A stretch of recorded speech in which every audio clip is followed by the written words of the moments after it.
Mula noong bata ako, medyo introverted na ako. Hindi ako mahilig magsalita at bumati sa mga tao. Kapag gusto kong lumabas at nakikita kong nagkukwentuhan sa labas ang mga kapitbahay ko, talagang kinakabahan ako. Kaya iniiwasan kong lumabas, maliban kung talagang kinakailangan. Noong nag-aaral pa ako at kailangan kong tawagan ang mga guro para magtanong tungkol sa isang bagay, hindi ko alam kung paano magsisimula, kaya ang tatay ko ang pinagsasalita ko para sa akin. Talagang nagagalit ang tatay ko at nagrereklamo na hindi ako kasing lakas ng loob ng ibang mga bata. Madalas sabihin sa akin ng tiyahin ko, "Parang nakatape ang bibig mo. Kung magpapatuloy ka ng ganito, wala kang mararating."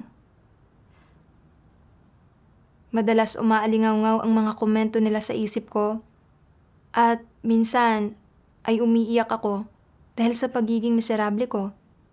Namumuhi sa sarili ko dahil hindi ako makapagsalita o makapagpasaya ng mga nakatatanda. Madalas akong mainggit sa mga taong mahusay magsalita at kayang magbigay buhay sa silid. Noong nasa kolehiyo, tinanggap ko ang gawain ng makapangyarihang Diyos ng mga huling araw at dumalo ako sa mga pagtitipon kasama ang mga kapatid para magbasa ng mga salita ng Diyos. Nakita kong nagtatapat ang lahat at nagbabahagi na ng kanilang pagkaunawang batay sa karanasan nang walang sino mang pinagtatawanan at malaya rin akong magtapat at makipagbahaginan ng hindi napipigilan. Talagang nakagiginhawa at nakapagpapalayang makasama ang mga kapatid. Noong Enero 2024, nagdidilig ako ng mga baguhan sa iglesia at nakikipagtulungan kay Sister Wang Lu. Sa mga interaksyon namin, nakita kong ang sister na ito ay may mahusay na kakayahan, mahusay na mga abilidad sa pagpapahayag, at nakakaunawa ng mabuti sa katotohanan.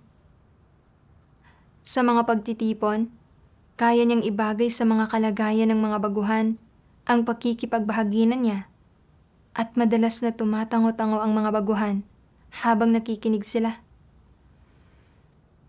Kapag nakikita ko ito, likas akong napapatungo at naiisip ko, talagang isa itong tao na maraming taon nang nananampalataya sa Diyos. Talagang ibang klase ang paraan ng pagsasalita niya. Pero ako naman, kailangan kong mag-isip ng matagal bago makatugon sa pakikipagbahaginan sa mga tanong ng mga baguhan. At ang sinasabi ko ay hindi kasing tatas o kasing detalyado ng sinasabi ni Wang Lu. Bakit ba kulang na kulang ako? Kung makikipagbahaginan ako pagkatapos niya, talagang mapapansin ng mga baguhan na hindi ako kasing galing niya. Huwag na nga, mabuti pang huwag na akong magsalita. Sa ganoong paraan ay hindi ako magmumukhang walang kwenta kung ikukumpara sa kanya. Pagkatapos niyon, natakot na akong magsalita sa mga pagtitipon kasama si Wang Lu. Nag-aalalang kung hindi maayos ang magagawa ko, mamaliitin niya ako. Minsan, isang baguhan ang naharap sa mga suliranin sa pangangaral ng Ebanghelyo at simpleng ibinahagi ni Wang Lu ang tungkol sa isang paraan para lutasin ang problema. May gusto akong idagdag dahil may karanasan ako sa aspektong iyon.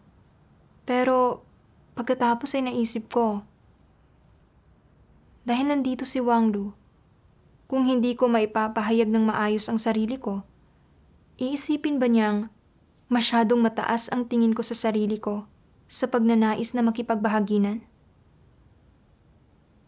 Kaya kahit na nasa dulo na ng dila ko ang mga salita, wala akong lakas ng loob na magsalita at hinintay kong makaalis si Wang Lu bago ako nakipagbahaginan. Sa isa pang pagkakataon, kasama ko sina Wanglu at Sister Lihua sa isang pagtitipon kasama ang mga baguhan. Sandali akong nagtanong tungkol sa mga kalagayan ng mga baguhan at ibinahagi ng isa sa mga baguhan ang mga suliranin niya. Makikipagbahagi na dapat ako at gagabayan ko ang baguhan kung paano matututo ng aral sa sitwasyong ito. Pero dahil naisip kong nandoon ang dalawang sister na may mahusay na kakayahan sila at mga abilidad sa pagpapahayag, nag-alala ako. Hindi ako magaling magsalita. Ano ang iisipin nila sa akin kung magiging magulo ang pagsasalita ko? Dahil nakita nilang matagal akong hindi nagsalita, agad na pinangasiwaan ni Lihua ang pagbabahaginan. At kahit na unang beses niyang nakilala ang mga baguhan, nagawa niyang natural na makipagkwentuhan sa kanila. Habang pinapanood sina Wanglu at Lihua na nagpapalitan ng pagbabahaginan, talagang nainggit ako. Naiisip na ang mga tagadilig ay dapat na mga taong may kakayahan, husay sa pagsasalita at palakaibigang personalidad tulad ng mga sister na ito. Naisip ko na naman ang sarili ko. Halos hindi ako nagsalita sa buong pagtitipon at pakiramdam ko ay tagalabas ako. Nainis ako. Napapaisip kong bakit hindi ko kayang makipagbahaginan ng kasing bukas loob ng iba. Maaari kayang hindi lang talaga ako angkop sa isang tungkuling humihingi sa aking magsalita ng madalas? Sa tuwing dadalo ako sa mga pagtitipon, kasama ang mga kapatid na may mahusay na kakayahan at mahusay na kasanayan sa pakikipag-usap, labis akong kinakabahan. Nangangambang kung hindi maganda ang pakikipagbahaginan ko, mamaliitin ako ng mga tao. At kahit kapag may kaliwanagan nga ako, hindi ako naglalakas loob na ibahagi ito. Hindi ko magawa ang tungkulin ko gaya ng nararapat. Kaya nagdasal ako sa Diyos. Naghahanap ng paraan para lutasin ang kalagayang ito at gawin ng normal ang tungkulin ko. Isang araw, naalala ko ang dalawang sipi ng mga salita ng Diyos na nauugnay sa kalagayan ko at hinanap ko ang mga iyon at binasa. Sabi ng makapangyarihang Diyos, may ilang tao na mabagal mag-isip, hindi mahusay magsalita, at simple ang hitsura simula noong bata sila. Kaya ang ibang kapamilya nila at ibang tao sa lipunan ay nagsasabi ng ilang negatibong komento tungkol sa kanila. Halimbawa, sinasabi ng mga tao, ang batang ito ay mapurol ang isip, mabagal ang reaksyon niya sa mga bagay-bagay, at nakakaasiwa siyang magsalita. Tingnan mo ang anak ng taong iyon. Talagang nabibilog niya ang ulo ng mga tao sa matatamis niyang salita. Pero kapag ang batang ito ay nakakatagpo ng mga tao, hindi niya alam kung ano ang sasabihin o kung paano pasasayahin ang mga tao. At kapag may nagagawa siyang mali, hindi niya alam kung paano ipaliwanag o pangatwiranan ang kanyang sarili. Hangal ang batang ito. Sinasabi ito ng kanilang mga magulang at sinasabi rin ito ng kanilang mga kamag-anak, kaibigan at guro. Ang kapaligirang ito ay di halatang nagdudulot ng pressure sa gayong mga individual. Nagsasanhing magkaroon sila ng partikular na uri ng kaisipan ng hindi namamalayan. Anong uri ng kaisipan? Pakiramdam nila ay hindi sila kaakit-akit at walang may gusto sa hitsura nila, at na hindi sila nakakakuha ng matataas na grado sa pag-aaral nila, at na mabagal ang reaksyon nila. Palagi silang nahihiya naibuka ang kanilang bibig at magsalita kapag nakikita nila ang iba at masyado silang nahihiyang magsalita ng pasalamat kapag binibigyan sila ng mga tao ng mga bagay. Iniisip nila, bakit ba labis akong nakakaasiwang magsalita? Bakit napakamatatas ng ibang tao? Hanga lang talaga ako. Hindi namamalayan, iniisip nila na labis silang walang halaga, pero hindi pa rin nila matanggap na ganoon sila kawalang kwenta, na ganoon sila kahangal. Sa puso nila, madalas nilang itinatanong sa kanilang sarili, ganoon ba talaga ako kahangal? Ganoon ba talaga ako hindi ka nais-nais? Hindi sila gusto ng kanilang mga magulang, pati na rin ng kanilang mga kapatid, kanilang mga guro o mga kaklase. At paminsan-minsan, sinasabi ng kanilang mga kapamilya, kamag-anak at kaibigan na pandak siya, maliit ang mga mata at ilong niya, at kung ganyan ang hitsura niya, wala siyang masyadong mararating paglaki niya. Sa ganitong uri ng kapaligiran, sa una ay nakakaramdam sila ng paglaban sa puso nila at pagkatapos ay unti-unti nilang tinatanggap at kinikilala ang sarili nilang mga pagkukulang at kahinaan. Pero kasabay nito ay lumilitaw ang isang negatibong emosyon sa kaibuturan ng kanilang puso. Ano ang tawag sa emosyong ito? Pagiging mas mababa. Sa panlabas, ang pagiging mas mababa ay isang emosyon na naipapamalas sa mga tao. Pero sa katunayan, ang ugat nito ay ang katiwalian ni Satanas, ang kapaligirang ginagalawan ng mga tao, at sariling mga objetibong dahilan ng mga tao. Ang buong sangkatauhan ay nasa ilalim ng kapangyarihan ng masama, lubos na ginawang tiwali ni Satanas, at walang nagtuturo sa susunod na henerasyon ng alinsunod sa katotohanan gamit ang mga salita ng Diyos. Sa halip, nagtuturo sila ng alinsunod sa mga bagay na nagmumula kay Satanas. Kaya naman, maliban sa ginagawa nitong tiwali ang mga disposisyon at diwa ng mga tao, ang kahihinatnan ng pagtuturo sa susunod na henerasyon at sangkatauhan ng mga bagay na kay Satanas ay ang pag-usbong ng mga negatibong emosyon sa mga tao. Kung pansamantala lamang ang mga umuusbong na negatibong emosyon, hindi ito magkakaroon ng malaking epekto sa buhay ng isang tao. Gayunpaman, kung malalim nang nakaugat ang isang negatibong emosyon sa kaibuturan ng puso at kaluluwa ng isang tao, at hindi ito maalis-alis sa pagkabaon doon, kung ganap na hindi niya ito makalimutan o maiwaksi, kung gayon, ay tiyak na makakaapekto ito sa bawat desisyon ng taong iyon, sa paraan ng pagharap niya sa iba't ibang uri ng tao, pangyayari, at bagay, sa kung ano ang pinipili niya kapag nahaharap sa malalaking usapin ng prinsipyo at sa landas na kanyang tatahakin sa buhay niya. Ito ang epekto ng tunay na lipunan ng tao sa bawat individual. Ang isa pang aspekto ay ang sariling mga objetibong dahilan ng mga tao. Ibig sabihin, ang edukasyon at mga turo na natatanggap ng mga tao habang lumalaki sila. Lahat ng kaisipan at ideya kasama ang mga paraan ng pag-asal na tinatanggap nila.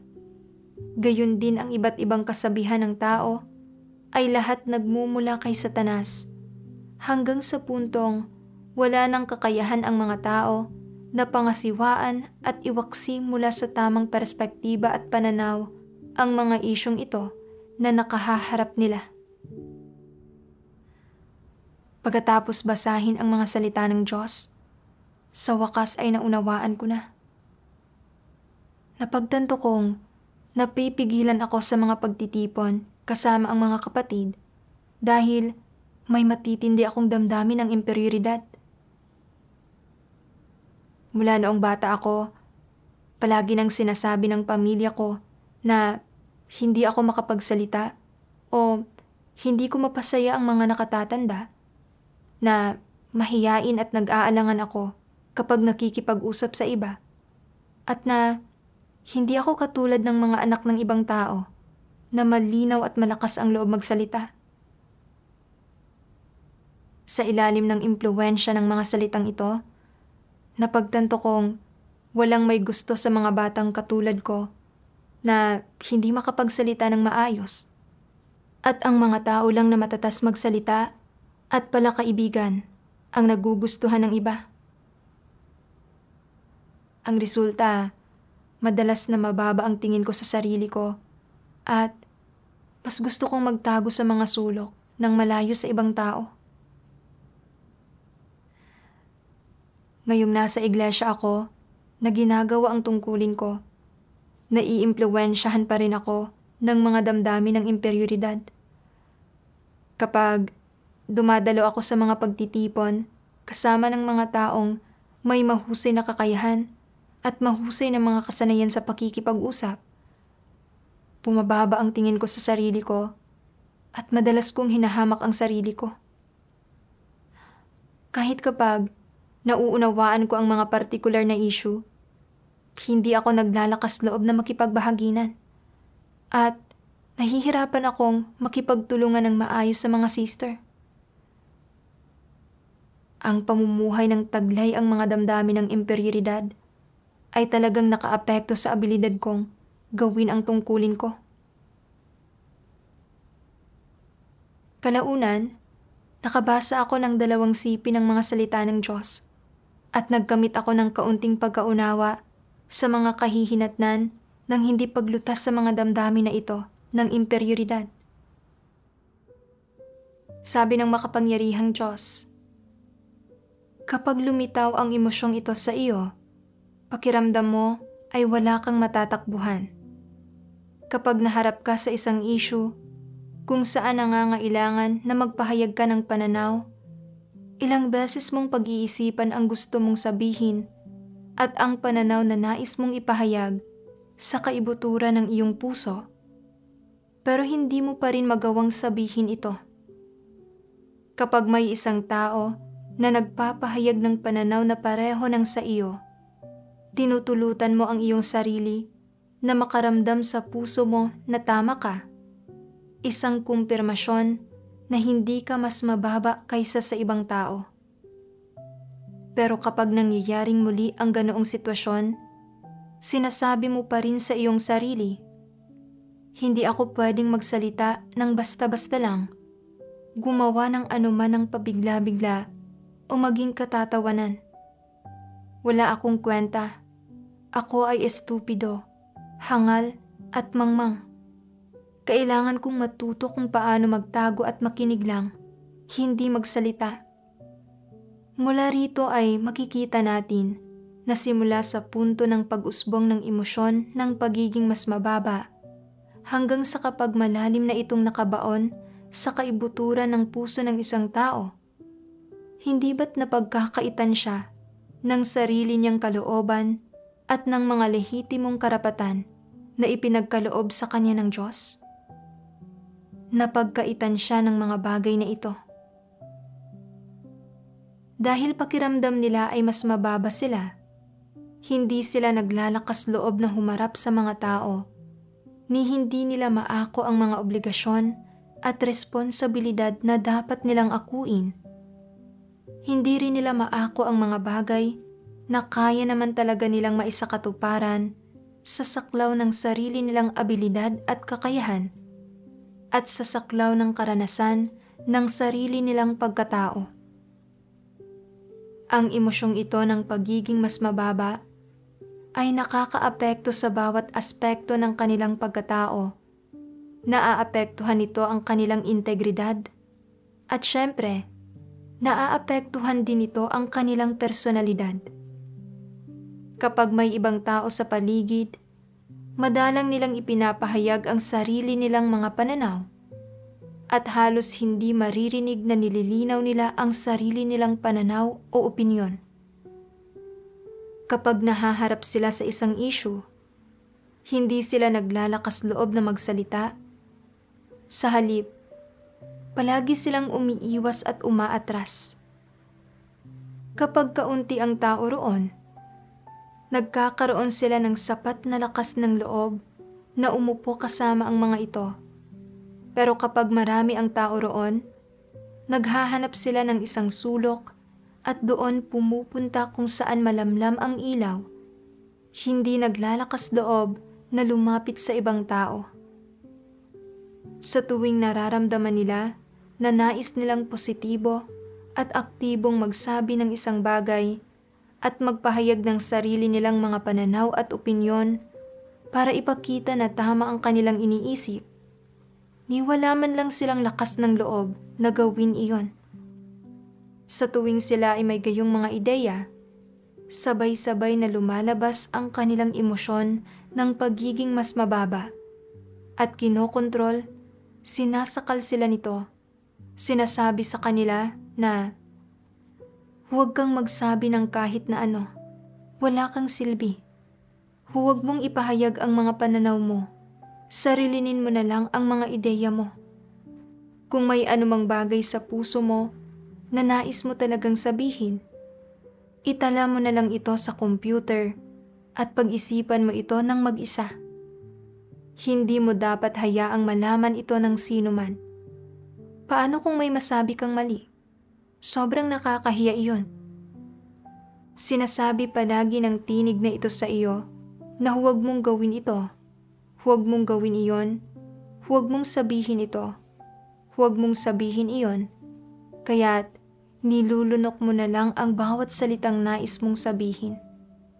Kapag may bagay na nais mong sabihin na matagal mo nang pinagmuni-munihan sa iyong puso, umuurong ka at hindi naglalakas loob na sabihin ito. O kaya ay nahihiya kang sabihin ito.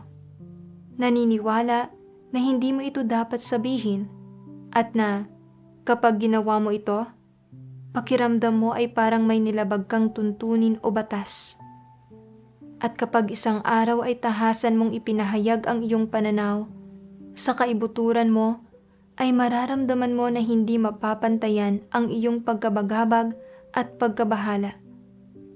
Bagamat unti-unting naglalaho ang pakiramdam na ito ng sobrang pagkabahala, unti-unting sinusugpo ng emosyon mo ng pagiging mas mababa ang mga ideya, intensyon, at planong mayroon ka sa kagustuhan mong magsalita, magpahayag ng sarili mong mga pananaw, maging normal na tao, at maging katulad lang ng lahat. Iyong mga hindi nakakaintindi sa iyo ay naniniwala na hindi ka pala salita, na tahimik ka, na may mahiyaing personalidad, at isang taong ayaw mamukod-tangi. Kapag nagsasalita ka sa harap ng maraming tao, nahihiya ka at namumula ang mukha mo. Medyo hindi ka palakibo at ikaw lang talaga ang nakakaalam na pakiramdam mo ay mas mababa ka. Puno ang puso mo ng ganitong emosyon ng pagiging mas mababa at matagal nang umiiral ang emosyong ito. Hindi ito isang pansamantalang lagay ng loob. Sa halip, mahigpit nitong kinokontrol ang iyong mga kaisipan mula sa kaibuturan ng iyong kaluluwa. Mahigpit nitong tinatakpan ang bibig mo, kaya gaano man katama ang pagkaunawa mo sa mga bagay-bagay o anuman ang mga pananaw at opinyon mo sa mga tao, pangyayari at bagay, naglalakas loob ka lang na pag-isipan ang iba't ibang anggulo nito sa puso mo. Hindi ka kailanman naglalakas loob na magsalita ng malakas para marinig ng iba. Sang-ayunan man ng iba ang sinasabi mo, o itatama, o pupunahin ka, hindi ka maglalakas loob na harapin o makita ang gayong kalalabasan. Bakit ganito? Ito ay dahil ang emosyon mo ng pagiging mas mababa ay nasa loob mo. Nagsasabi sa iyo na, Huwag mong gawin iyan. Hindi mo iyan kaya. Wala kang ganyang kakayahan. Wala kang ganyang realidad. Hindi mo dapat gawin iyan. Sadyang hindi ka ganyan. Huwag kang gumawa o mag-isip ng kahit ano ngayon. Magiging totoo ka lang sa sarili mo kung mamumuhay ka sa pagiging mas mababa. Hindi ka kalipikadong hangarin ang katotohanan o buksan ang puso mo at sabihin ang nais mo at makipag-ugnayan sa iba gaya ng ginagawa ng ibang tao. At iyon ay dahil hindi ka mahusay, hindi ka kasing husay nila. Ang ganitong emosyon ng pagiging mas mababa ang umaakay sa pag-iisip ng mga tao. Pinipigilan sila nitong isakatuparan ang mga obligasyon na dapat gampanan ng isang normal na tao at ipamuhay ang buhay ng normal na pagkatao na dapat nilang ipinamumuhay. Samantalang, itinuturo rin ito ang mga pamamaraan, direksyon at mga layon ng kung paano nila itinuturing ang mga tao at bagay-bagay, paano sila umaasal at kumikilos. Sa pagbabalik tanaw, sa panahon mula nang pumasok ako sa sambahayan ng Diyos, napansin kong nang makita kong bukas loob na nagtitipon at nagbabahaginan ang mga kapatid, nakaramdam ako ng paglaya. Kapag nagdidilig ng mga baguhan, kaya kong makipagbahaginan ng pagkaunawa ko at nakapagbigay ito ng pakinabang sa mga baguhan. Pero kapag nakakaharap ko ang mga taong palakaibigan at may mahusay na kakayahan at mahusay na mga kasanayan sa pakikipag-usap, lumilitaw ang mga damdamin ko ng imperioridad. Halimbawa, kapag dumadalo ako ng mga pagtitipon kasama si Wang Lu, kapag nakikita kong may mahusay siyang mga abilidad sa pagpapahayag at mas malinaw niyang napagbabahaginan ang katotohanan kaysa sa akin, pakiramdam ko ay mas mababa ako sa kanya. Kahit nang makita kong may mga pagkukulang ang pakikipagbahaginan niya at may gusto akong idagdag, hindi ako nakahanap ng lakas ng loob para magsalita. Natatakot na kung hindi ako maayos na magsasalita, pagtatawanan ako ng mga tao, kaya umaatras na lang ako. Ganoon din iyon noong dumalo ako ng isang pagtitipon kasama sina Lihua at Wang Lu. Pakiramdam ko ay pipi at tagalabas ako sa buong pagtitipon at hindi ako naglakas loob na magsalita kung kailan dapat sana ay nakipagbahaginan ako. Kahit na bahagi ng katawan ko ang bibig ko, hindi talaga ako nito sinusunod sa mga kritikal na sandali. Ibinigay sa akin ng iglesia ang pagkakataong magsagawa ng pagdidilig sa mga baguhan upang makipagtulungan sa mga kapatid para pagbahaginan ang mga salita ng Diyos at tugunan ang mga kalagayan at suliranin ng mga baguhan. Pero iginapos ako ng mga damdamin ko ng imperioridad at hindi ko mapagbahaginan ang gusto ko. Ni hindi ko magawa ang sarili kong tungkulin. Hindi ba't ganap na wala akong silbi? Nang mapagtanto ko ito, naunawaan ko na kung patuloy akong mamumuhay na taglay ang mga negatibong damdaming ito, maaapektuhan ito ang tungkulin ko at magiging malaking kawalan ito para sa buhay pagpasok ko. Kaya nagdasal ako sa Diyos. O Diyos, masyado akong napipigilan sa pamumuhay na taglay ang mga damdaming ito ng imperioridad. Pakiusap, patnubayan mo akong iwaksi ang mga negatibong damdaming ito at tuparin ang papel ko. Kalaunan, tinanong ko sa sarili ko, bakit ba wala akong lakas ng loob na makipagbahaginan sa tuwing kasama ko ang mga sister na may mahusay na kakayahan? Isang araw, Nagtapat ako sa isang sister tungkol sa kalagayan ko at pinadalhan niya ako ng isang sipi ng mga salita ng Diyos. Sabi ng makapangyarihang Diyos, kapag madalas sinasabi sa inyo ng mga nakatatanda sa pamilya na kailangan ng mga tao ang kanilang pagpapahalaga sa sarili tulad ng pangangailangan ng puno sa balakbak nito, ito ay para bigyan mo ng halaga ang pagpapaganda ng iyong imahe, mamuhay ng kagalang-galang na buhay, at hindi gumawa ng mga bagay na sumisira ng iyong puri. Kaya, ginagabayan ba ng kasabihang ito ang mga tao sa positibo o negatibong paraan? Magagawa ba nitong akayin ka tungo sa katotohanan? Magagawa ba nitong akayin ka na maunawaan ang katotohanan? Tiyak na hindi. Ang hinihingi ng Diyos mula sa mga tao ay na maging matapat sila. Kapag ikaw ay sumalangsang o nakagawa ng mali, o nakagawa ng isang bagay na naghihimagsik laban sa Diyos at lumalabag sa katotohanan, kailangan mong pagnilayan ang sarili mo, alamin ang pagkakamali mo, at himayin ang iyong mga tiwaling disposisyon. Tanging sa ganitong paraan mo makakamit ang tunay na pagsisisi, at pagkatapos nito ay kikilos ka ng naaayon sa mga salita ng Diyos. Anong uri ng pag-iisip ang dapat taglayin ng mga tao para maisagawa ang pagiging matapat?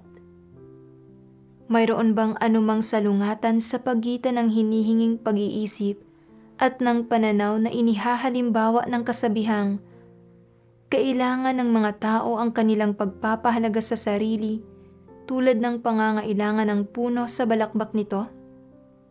Mayroon. Ano ang salungatan? Ang kasabihang, kailangan ng mga tao ang kanilang pagpapahalaga sa sarili tulad ng pangangailangan ng puno sa balakbak nito, ay naglalayong bigyang halaga ng mga tao ang pagsasabuhay ng kanilang maliwanag at makulay na pagkatao at ang paggawa ng mas maraming bagay na nagpapaganda ng imahe nila, sa halip na gumawa ng mga bagay na masama o walang dangal o maglantad ng kanilang pangit na pagkatao at pigilan silang mamuhay ng isang buhay na hindi kagalang-galang o marangal. Alang-alang sa pagpapahalaga sa sarili ng isang tao, alang-alang sa pagpapakintab ng kanyang imahe, hindi maaaring sabihin ng isang tao na siya ay lubos na walang halaga, lalong hindi niya masasabi sa iba ang tungkol sa madilim niyang pagkatao at mga kahiyahiyang aspekto, dahil dapat mamuhay ang isang tao ng isang kagalang-galang at marangal na buhay, at upang magkaroon ng dignidad, kailangan niya ng pagpapahalaga sa sarili, at upang magkaroon ng pagpapahalaga sa sarili, kailangan niyang magkunwari at magpanggap. Hindi ba't sumasalungat ito sa pagiging isang matapat na tao? Kapag ikaw ay nagiging isang matapat na tao, nabitiwan mo na ang kasabihang, kailangan ng mga tao ang kanilang pagpapahalaga sa sarili tulad ng pangangailangan ng puno sa balakbak nito. Kung nais mong maging isang matapat na tao, huwag mong bigyang importansya ang iyong imahe. Ang imahe ng isang tao ay walang kabuluhan. Sa harap ng katotohanan, dapat ilantad ng isang tao ang sarili, hindi magkunwari o magpakitang tao. Dapat ihayag ng isang tao sa Diyos ang tunay niyang mga kaisipan, ang mga pagkakamaling nagawa niya, ang mga aspektong lumalabag sa mga katotohanang prinsipyo, at iba pa, at ilantad din ang mga bagay na ito sa mga kapatid. Hindi ito isang usapin ng pamumuhay alang-alang sa pagpapahalaga sa sarili. Sa halip, ito ay isang usapin ng pamumuhay para sa pagiging isang matapat na tao, pamumuhay para sa paghahangad sa katotohanan, pamumuhay para maging isang tunay na nilikha, at pamumuhay para bigyang kasiyahan ang Diyos at para maligtas. Ngunit kapag hindi mo nauunawaan ang katotohanan ito at hindi mo nauunawaan ang layunin ng Diyos, ang mga bagay na ikinokondisyon sa iyo ng iyong pamilya ay may tendensiyang mangibabaw sa puso mo. Kaya, kapag may nagagawa kang mali, pinagtatakpan mo ito at nagpapanggap ka, iniisip na, hindi ko pwedeng sabihin sa kahit sino ang tungkol dito at hindi ko rin papayagan ang sino mang nakakaalam ng tungkol dito na magsabi sa mga tao tungkol dito. Kung sino man sa inyo ang may pagsasabihan, hindi ko kayo basta-bastang palalampasin. Ang pagpapahalaga ko sa sarili ang pangunahing prioridad. Walang kabuluhan ang mabuhay maliban sa pagpapahalaga sa sarili na mas mahalaga kaysa ano paman. Kung walang pagpapahalaga sa sarili ang isang tao, mawawalan siya ng dignidad. Kaya, hindi ka maaaring magsalita ng makatotohanan. Kailangan mong magpanggap, kailangan mong pagtakpan ang mga bagay-bagay. Kung hindi, hindi ka na magkakaroon ng pagpapahalaga sa sarili o dignidad at mawawalan ng saysay ang buhay mo. Kung walang rumerespeto sa iyo, wala kang kwenta, isa ka lang basura kung gayon. Posible bang maabot ang pagiging isang matapat na tao sa pamamagitan ng pagsasagawa sa ganitong paraan? Posible bang maging ganap na bukas at himayin ang iyong sarili? Malinaw na sa paggawa nito, sumusunod ka sa kasabihang, kailangan ng mga tao ang kanilang pagpapahalaga sa sarili tulad ng pangangailangan ng puno sa balakbak nito na ikinondisyon ng iyong pamilya sa iyo. Mula sa mga salita ng Diyos, napagtanto kong naimpluwensyahan ako ng mga satanikong lason na tulad ng kailangan ng mga tao ang kanilang pagpapahalaga sa sarili tulad ng pangangailangan ng puno sa balakbak nito, at iniiwan ng tao ang kanyang pangalan saan man siya maglagi, tulad ng pagputak ng gansa saan man ito lumipad, mula pa noong bata ako. Dahil sa mga kasabihang ito, ay masyado kong pinahalagahan ang banidad at pride ko, at mula pagkabata, iniwasan ko na ang anumang pwedeng makasira sa pride ko. Kapag naiisip ko ang introvert na personalidad at kawalan ko ng husay sa pagsasalita, tumatakbo at nagtatago ako sa tuwing may mga bisitang pumupunta sa bahay namin dahil natatakot akong ipakita na naaasiwa ako.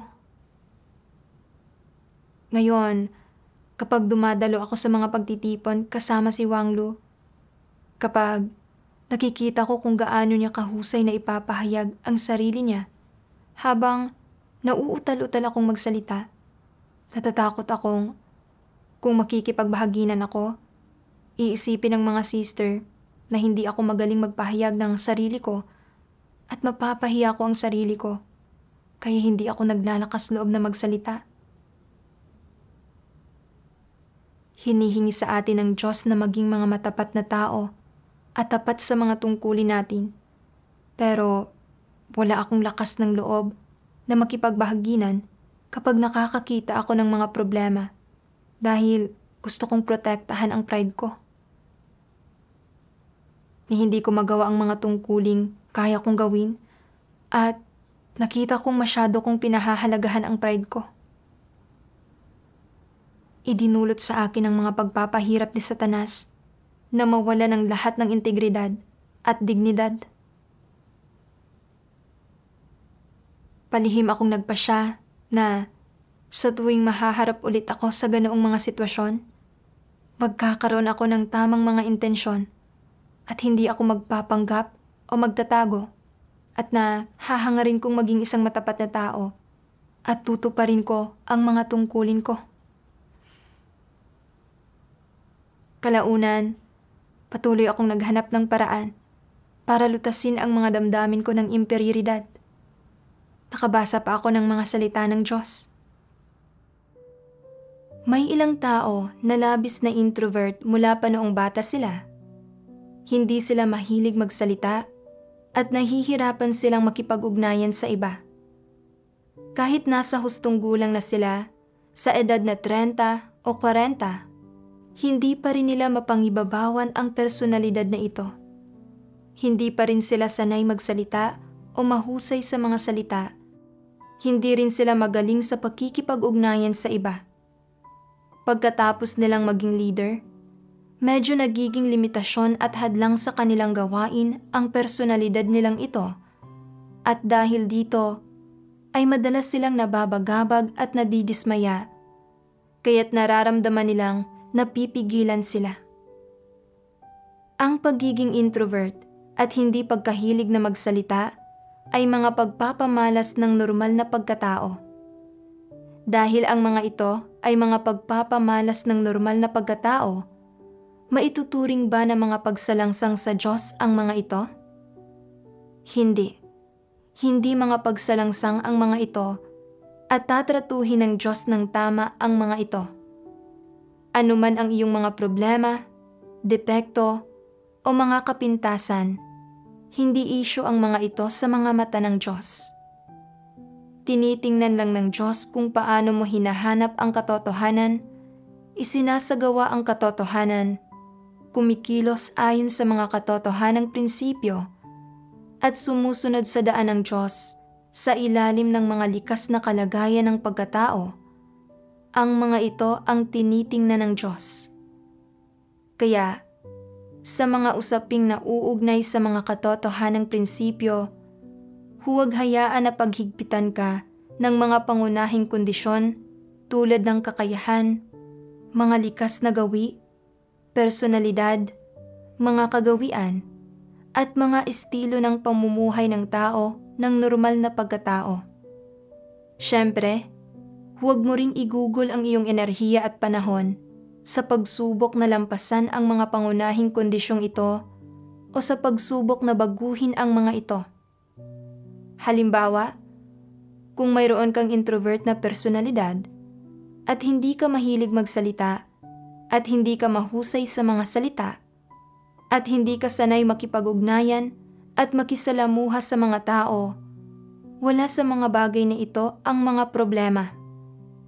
Bagamat mahilig magsalita ang mga extrovert, hindi lahat ng sinasabi nila ay kapaki-pakinabang o naaayon sa katotohanan. Kaya ang pagiging introvert ay hindi isang problema at hindi mo kailangang subukang baguhin ito. Ano man ang orihinal mong personalidad, iyon pa rin ang iyong personalidad. Huwag subukang baguhin ang iyong personalidad alang-alang sa pagkakamit ng kaligtasan. Ito ay isang nakalilinlang na ideya. Ano mang personalidad ang mayroon ka, isa iyong objetibong katunayan at hindi mo ito mababago.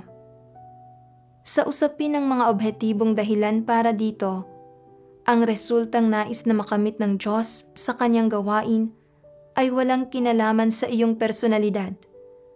Kung makakamit mo man ang kaligtasan, ay wala ring kaugnayan sa iyong personalidad. Dagdag pa rito, kung ikaw man ay isang taong nagsasagawa sa katotohanan at nagtataglay ng katotohanang realidad, ay walang kinalaman sa iyong personalidad.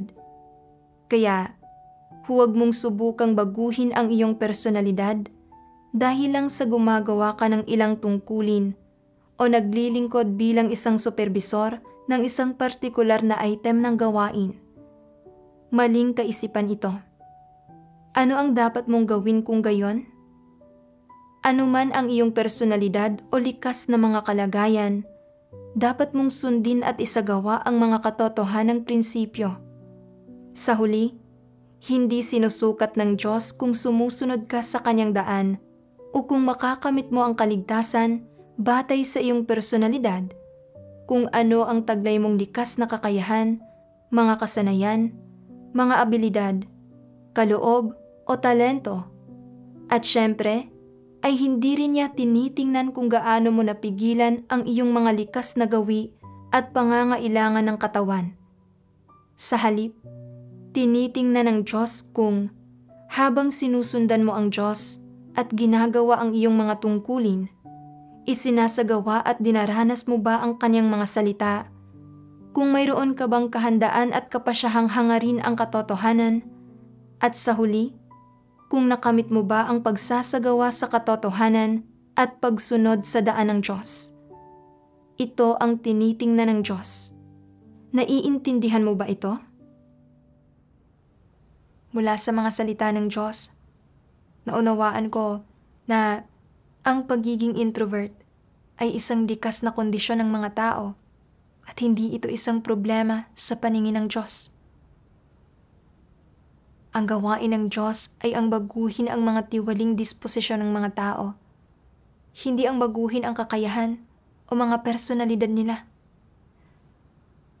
Dapat na isagawa ng mga tao ang katotohanan at gawin ang mga tungkulin nila sa abot ng makakaya nila batay sa mga likas na kondisyon nila. At kapag nahaharap sa mga hindi wastong intensyon, dapat silang maghimagsik laban sa mga layuning iyon at magsagawa ayon sa mga salita ng Diyos. Ito ang uri ng taong minamahal ng Diyos. Naunawaan ko rin na ang mga tungkulin ko ay dapat na magampanan sa harapan ng Diyos at na habang ginagawa ko ang mga tungkulin ko, hindi ko dapat palaging inaalala ang iniisip ng iba. Ang pagkakamit sa pagsang-ayon ng Diyos ang pinakamahalagang bagay. Kahit na introvert ako at hindi magaling magsalita, kaya ko pa ring tumulong na lutasin ang ilan sa mga kalagayan at problema ng mga baguhan. At kapag nakikipagbahaginan ako sa mga salita ng Diyos, nauunawaan ito ng mga baguhan at nagkakamit sila ng kaunting pakinabang. Hindi ako hinahadlangan ng mga depekto sa personalidad ko na magawa ng maayos ang mga tungkulin ko. Dagdag pa rito, sandaling panahon pa lang akong nananampalataya sa Diyos. Kaya normal lang na magkaroon ng mga pagkukulang sa mga tungkulin ko. Kailangan ko itong harapin ng tama, makipagbahaginan sa abot ng nauunawaan ko, hindi magpanggap o magtago, at matuto mula sa mga katuwang kong sister para punan ang mga pagkukulang ko. Sa ganitong paraan, hindi ko lang magagawa ang mga tungkulin ko, mapupunan ko pa ang mga kakulangan ko. Nang matukoy ko ito, nabawasan ang pressure na nararamdaman ko at naging handa akong baguhin ang maling kalagayan ko at makipagtulungan ng maayos sa mga katuwang kong sister para tuparin ang mga tungkulin namin ng may iisang puso at isip. Hindi nagtagal, napili ako bilang isang leader ng iglesia at nakikipagtulungan ako kay Sister Li Hui. Naging mangangaral si Li Hui dati at may mahusay siyang kakayahan at kapabilidad sa gawain. Noong unang beses akong nakipagtipon kasama siya, may isang sister na nasa hindi magandang kalagayan at nakipagbahaginan dito si Li Hui tungkol sa mga salita ng Diyos, pero wala masyadong pangunawa ang sister. Naisip ko kung paanong katatapos ko lang pagdaanan ang katulad ng kalagayan niya, kaya may gusto akong idagdag. Pero sa sandaling buksan ko ang bibig ko para magsalita, bumilis ang tibok ng puso ko at isip ako ng isip kung paano ipapahayag ang gusto kong sabihin. Nag-alala ako kung ano ang iisipin sa akin ni Li Hui kung hindi ako makikipagbahaginan ng maayos. At naisip ko, huwag na nga lang, makikinig na lang ako sa pagkikipagbahaginan niya. Kung hindi kayang lutasin ng pagbabahaginan niya ang mga problema ng sister, paanong magiging mas mahusay ang sa akin? Sa mga kaisipang ito, wala akong naramdamang anumang pagpapahalaga sa pasaning at nagsimula pa nga akong antukin ng kaunti. Napagtanto kong mali ang kalagayan ko na tungkulin ko ring tumulong na lutasin ang kalagayan ng sister at na dapat kong gawin ang makakaya ko para pagbahaginan ang nauunawaan ko. Kaya agad akong nagdasal sa Diyos. O Diyos, natatakot ako na kung hindi ako makikipagbahaginan ng maayos, mamaliitin ako ng sister at humantong na naman ako sa pagiging isang tagasunod lang. O Diyos, ayaw kong magpatuloy ng ganito. Pakiusap, ibigay mo sa akin ang pananalig at lakas ng loob na kailangan ko para maghimagsik laban sa laman ko at isagawa ang katotohanan. Pagkatapos magdasal, naging mas kalmado ako at naisip ko, baguhan lang ako, kaya tiyak na magkakaroon ng mga pagkukulang sa pagbabahaginan ko. Pero kahit napagtawanan ako ng sister, pagbabahaginan ko pa rin ang nauunawaan ko sa harapan ng Diyos. Sa wakas, ay nakakuha na ako ng lakas ng loob na magsalita sa pakikipagbahaginan. Sa gulat ko, sa pamamagitan ng pagbabahaginan ko, natukoy ng sister ang mga issue niya at para akong nabunutan ng napakalaking tinik at hindi mailarawan sa mga salita ang kapanatagan at kasiyahang nadama ko. Taimtim kong pinasalamatan ang Diyos sa pagpapatnubay sa aking magawa ang hakbang na ito. Kalaunan, kapag dumadalo ako sa mga pagtitipon kasama ang mga sister na magaling magsalita, hindi na ako napipigilan ng mga alalahanin tungkol sa pride ko kagaya ng dati. At nakikipagbahaginan ako sa abot ng nauunawaan ko. Napakasarap sa pakiramdam na magsagawa sa ganitong paraan. Salamat sa Diyos.